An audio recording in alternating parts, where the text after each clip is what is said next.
ठीक लगा है। अच्छा, अभी ठीक हो गए? तो गुरुजी अभी मतलब जैसे हवन कर रहे हैं तो वो ठीक हो गया होगा ना वो? क्या?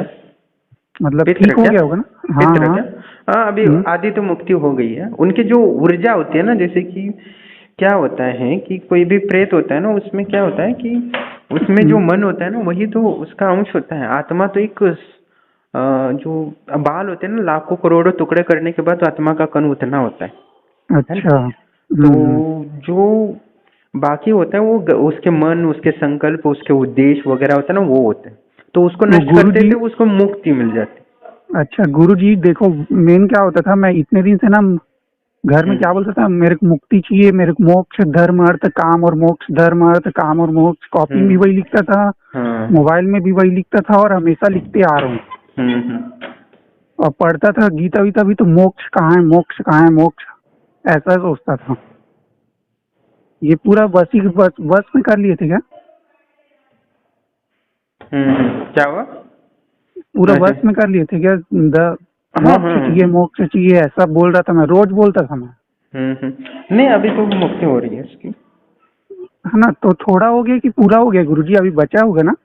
उसका अनुष्ठान संकल्प पूरा करना पड़ेगा। जैसे जैसे करेंगे वो पूरा हो जाएगा। ऐसा है, अच्छा अनुष्ठान अच्छा। नाम है उसका, पूरा हो जाएगा। अच्छा हाँ, तो आपको तो जैसे जैसे वो शरीर से निकलेगा ना, वैसे हाँ वैसे हाँ आपको हाँ। आराम मिलेगा। जैसे अभी आराम हुआ है वैसे आराम होते हैं।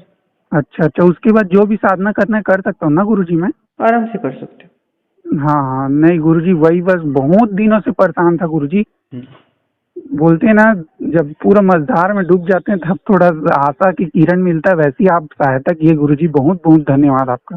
हाँ, नहीं अभी हो जाएगा। बाकी आप साधना मैं देता हूँ 11 दिन के बाद।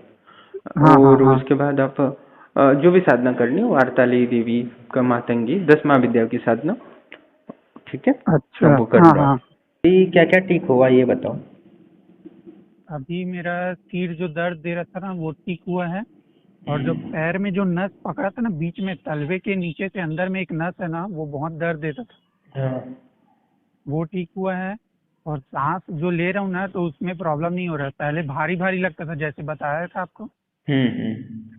और बॉडी पेन कर रहा था, वो भी ठीक हुआ है बहुत। ठीक है, अभी दिक्कत क्या रही है, बाकी क्या रहा है ये बताओ। अभी दिक्कत बिल्कुल भी नहीं है। मतलब थोड़ा सा है, जैसे पहले भारी भारी था तो अब हल्का हुआ ना, तो अब जानते हो हल्का हो रहा हूँ इतने दिन में, तो हम्म। थोड़ा सा अजीब फील हो रहा है। हम्म। हाँ ये हो रहा है। हम्म। कोई बात नहीं, सूर्य नमस्कार वगैरह करो, ठीक है। अच्छा। हाँ, तो और बाकी प्राणायाम वगैरह करो। तो और जप वगैरह कंटिन्यू बढ़ा दो अच्छे से, ठीक है। प्रणाम दोस्तों। कुछ दिन पहले, यानी 4-5 दिन पहले, मैंने एक वीडियो डाला है। उसमें मैंने बताया था कि उनके जो पितृदोष था, कि उनके जो पिताजी पिताजी के पिताजी थे, यानी दादाजी हैं, उनका अकाल मृत्यु हो गया था अचानक। उस वजह से उनको उसी दिन, उसी के बाद उनके जो दादाजी थे वो पोते के शरीर में आ गए थे। और दादाजी बहुत आध्यात्मिक थे और अपनी मृत्यु के संबंध में वो भयभीत थे। वो कुछ चाहते थे अध्यात्म के माध्यम से मोक्ष की प्राप्ति करें, पर उनकी अच्छा अधूरी रह गई क्योंकि उनकी अकाल मृत्यु हो गई। और एक्सीडेंट होने के कारण, मृत्यु होने के कारण, उनकी जो इच्छा थी, जिनके लिए वो अपना प्रयासरत करना चाहते थे, वो नहीं कर पाए। तो उन्होंने अपने पोते के शरीर में प्रवेश किया और उसके माध्यम से साधनाएं करने की कोशिश की। बहुत सारा वो जैसे आज पाजक वगैरह बहुत कुछ करने की कोशिश करी, पर जो पोते की जो इच्छाएं थी, महत्वाकांक्षाएं थी, वो सारा कुछ दब गया। और जो पितृ था उनका, जो दादाजी थे, उन शरीर में आने के कारण बहुत सारी बीमारियां भी उनके शरीर में हो गई थी। तो भले ही पिता, उनके दादाजी इसको नुकसान नहीं पहुंचाना चाहते, पर उनके जो संकल्प शक्ति थी, उनकी इच्छाएं थी, इस वजह से इनका जीवन परिवर्तित हो रहा था। तो एक प्रकार से ये परकाया प्रवेश की सिद्धि ही मान सकते हैं, जो मरने के बाद उन्होंने किया था। और भूत प्रेत भी परकाया प्रवेश ही होता है, ऐसा कुछ नहीं होता, पर वो मृत्यु के बाद किया जाता है, इसलिए वो अ, बहुत सारी दिक्कतें देती है जो जीवित व्यक्ति के लिए होता है। तो ये बात है। और इनको बहुत सारी परेशानी हुई थी, मैंने जो पिछले वीडियो में बताया था, जब उन्होंने फर्स्ट टाइम कॉल किया था। उसके बाद वो आश्रम से आजीवन जुड़े। उसके बाद मैंने वो मंत्र जप करने के लिए दिया। उसके बाद जो उनको नकारात्मक ऊर्जा थी, पितृदोष था, वो खींच के उनको मुख दिए भगवान विष्णु के शरण में चरणों में रख दिया है, जिससे कि उनको परम शांति और मुक्ति मिले उस आत्मा को। और ईश्वर से भी प्रार्थना करते हैं उनके दादाजी को कि उनको, भले ही उनको साधना के माध्यम से भगवान की प्राप्ति ना हुआ, पर उन्होंने जो पोते ने उनके लिए यज्ञ कराया है, उसके माध्यम से उनको शांति और प्रसन्नता अनुभव हुआ है भगवान के चरण ग्रहण करने से। भगवान के तत्वों के सानिध्य उनको प्राप्त हुआ है, और यज्ञ के माध्यम से ये संभव है, और इसमें कोई बड़ी बात नहीं है। बहुत सारे लोग पितृदोष के कारण समस्या होते हैं और बहुत सारी दिक्कतें आती है। वो सब कुछ मैंने उस पहले के वीडियो में डाला है, वो वीडियो आप समझ लेंगे तो आपको समझेगा कि आपको कोई पितृदोष है कि नहीं है। तो पितृदोष बहुत ही हानिकारक होता है, जो क्योंकि उनके जो पितृ होते हैं, हमारे पितृ होते हैं, वो बहुत जलते रहते हैं, तो उनकी संपत्ति का आप भोग कर रहे हो, और उनके नाम से आप सिर्फ थोड़ा सा यज्ञ करके उनको मुक्ति नहीं प्रदान कर रहे हो, इसलिए वो परेशान कर रहे हो। जैसे इनके जो दादाजी थे, वो इसको परेशान ना किए होते तो ये मेरे पास आते ही नहीं थे। और उनको जो दादाजी अपने अकाल मृत्यु के कारण जो प्रेत योनि में थे, पितृ योनि में थे, उनसे उनको मुक्ति नहीं मिल रही थी, उनको वही दुख का सामना करना पड़ता। तो उनको यज्ञ के माध्यम से उनको शांति मिली। तो अब उनको परिचय एक माध्यम होता है संपर्क करने का, कि परेशान करना, इसलिए वो तकलीफ में होते हैं, इसलिए वो परेशान करते हैं। इसका मतलब ये नहीं वो दुख को देना चाहते हैं, पर उनकी भी मजबूरी होती है, तब तक वो कुछ यज्ञ वगैरह कराते ही नहीं है। ये भी तो बात है, क्योंकि आप इतना सारा पैसा कमाते हो पर पितरों के लिए यज्ञ वगैरह नहीं करते कभी। तो अब मानते हो कि अब अंधविश्वास मानते हो कि व्यर्थ का पैसा खर्च करो, पर आप पैसा कमा रहे हो तो इसका मतलब ये नहीं कि आप पूरा पैसा सिर्फ खा ही जाओ और बस इंद्रियों की तृप्ति के लिए लगा जाओ। कुछ पैसा आपको धर्म कर्म के लिए, यज्ञ के लिए वैसे ही दान देना जरूरी है। चलो उसमें विश्वास नहीं है तो गरीबों के लिए, पितरों के निमित्त आपको दान करना चाहिए, खिलाना चाहिए, पिलाना चाहिए। इसमें तो आपको संतुष्टि मिलेगी, ये तो आपको करना चाहिए।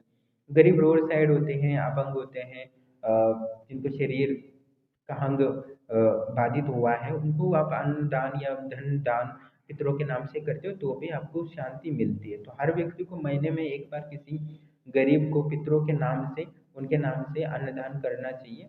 ये करेंगे तो भी आपको ऐसी दिक्कतें नहीं आती है।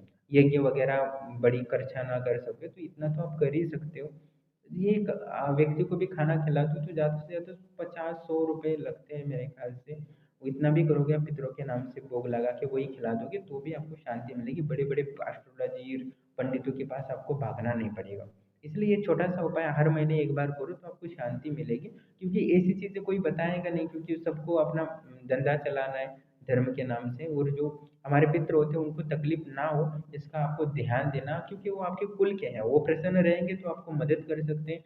बहुत सारे पितृ होते हैं हमारे गांव वाले, वो सपने में आके मार्गदर्शन करते हैं, धन क्या है, धन की उन्नति कैसे हो सकती है, कौन सा बिजनेस करना चाहिए, ये सब मार्गदर्शन भी करते हैं, तो उसमें सहायता भी कर सकते हैं। तो अब वो प्रसन्न रहेंगे तभी आपको मदद कर सकेंगे। वो ईश्वर की आराधना की ऊर्जा उनको मिलेगी तो लाभ होगा ना। तो आप ना भक्ति भाव करते हो, ना उनको फल मिलता है, ना कुल का उद्धार होता है। तो बहुत सारी बातें हैं जो हम अपने धर्म को छोड़ चुके हैं, भले आप हिंदू धर्म हो या ये हो, पर वो नाम के हो, उसमें कोई संशय नहीं है। अपना संध्या वंदन करते हो, ना प्राणायाम करते हो, तो ये बहुत सारी बातें हैं। शूद्र भी होता है, उसके लिए भी मंत्र दीक्षा का विधान है शास्त्रों में। और सबके लिए एक नीति नियमन संध्या वंदन के कार्य और जो नियमित कार्य होते हैं वैसे होते ही होते हैं। जैसे मुस्लिम में 5 टाइम की नमाज होती है। नमाज नाम होता है, वो क्या होता है, नमाज, नमज यानी नमन करना। तो वो भी संस्कृत से ही शब्द आया है नमाज। नमाज उसका मतलब यही होता है कि नमन करना, ईश्वर के सजदा करना। तो उस यानी हिंदुओं का ही शब्द है, वो पहले से शुरू किया है। तो आप वो भी हमारे हिंदुओं के सनातन का ही एक हिस्सा था धर्म का। भले भूल गए, जैसे जैन धर्म था, जैसे गौतम बुद्ध का बौद्ध धर्म था, बाकी अन्य धर्म है। तो कहने का तात्पर्य ये है कि हमें पितृ का खुश रखना अपनी जिम्मेदारी होती है। उनको खुश रखेंगे तो आपको खुश रहेंगे, नहीं तो उनको तकलीफ होती रहेगी तो आपको भी तकलीफ होती रहेगी ना। तो छोटा सा उपाय बताएं, अन्नदान किया करो, तो आपको कभी भविष्य में दिक्कत नहीं आएगी। बस जब दिक्कत आएगी तब अन्नदान से काम नहीं होगा, तब यज्ञ करना पड़ेगा। तो ये बात है, तो इसलिए आपको इस बड़े यज्ञ के खर्चे से बच जाओ, इसलिए मैंने छोटा सा उपाय करें, ये निश्चित रूप से करें। और अपने पितरों को शांति और मुक्ति प्रदान करने का प्रयास करें। और आप आश्रम से निःशुल्क में पितृदोष है कि नहीं ये जान सकते हो। उसके लिए आप 12 से 3 बजे निःशुल्क में कॉल कर सकते हो।